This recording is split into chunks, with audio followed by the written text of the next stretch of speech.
We've been without power since Friday night around 10:30, and we've just piled on the blankets and put candles up so that it gave the illusion of being warm. Well, right now, standing here in the sunshine, it's warmer than it is in my house, which is below 40 on my thermostat, and you can see your breath inside. Well, we're managing okay with the storm. We've lost power.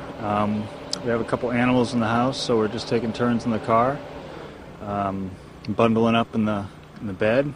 We're doing good because we have a generator, but our neighbors that don't have it, we've been helping them out, having them come over, warm up, giving them some hot soup, coffee, things like that, and I know they're really miserable.